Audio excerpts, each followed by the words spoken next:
There are different... I was standing in heaven, and I'm looking at what I call the inner courtyard. And I looked off into the distance there, and I was just amazed at the trees and the smells and the sounds. And nothing here that's even close. The trees are just unbelievable. And the colors, you can't even describe. There's colors that we don't even have here. There's no words to describe them.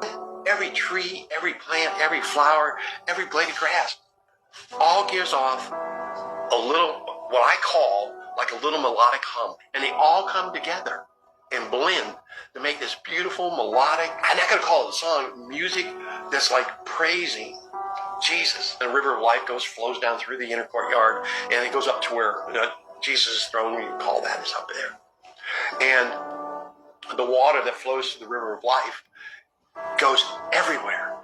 All of you have little, I don't know, we call them tributaries, rivers. They go throughout, and you have streams to different places, and everything goes. It all flows from the river of life from Jesus. Now, there's no darkness in it. I truly understood at that point, and it says Jesus is the light. He truly is, because it's his light that permeates all of heaven and lights it up. That's the light. There's no sun up there blinding you or anything. It's just his light, and it overflows you and surrounds you with his. It's full of his love and compassion, and it's just part of you, and that's what you are immersed in his love and functioning in it. I'm standing in there, and I look in the distance, and I see somebody that seemed familiar, and I looked, and I walked up, and it was my dad. But when I saw him, he wasn't old. He was about 35, 38 years old in perfect health. And I found out why this later from Jesus, but when he died in 2011, and he died from cancer of the throat, and it just eaten him up. He was 92 and shriveled away, and that's what he died from. But here he's vibrant, he's alive, he's there. He was the dad of my youth. When I remember when I was a kid, I remembered him.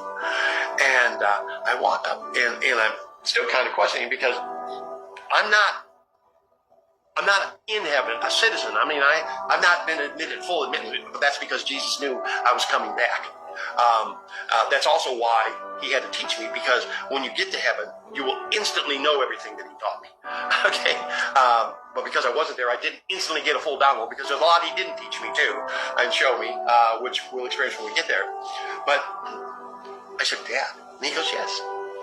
And my dad and I had this little whimsical thing that we used to play. Being in the military, I'd go and I'd get shot or something, and I'd come home and on leave, and he'd go, well, you did it now. Whenever I get in a circumstance, he'd go, well, you really did it now, didn't you, son? And when I walked up to him, he goes, well, you really did it now. And it didn't do it in a mean way. It was just a loving gesture to know this is really my dad. Okay? And I immediately responded. I said, I was standing in heaven, and I'm looking at what I call the inner courtyard.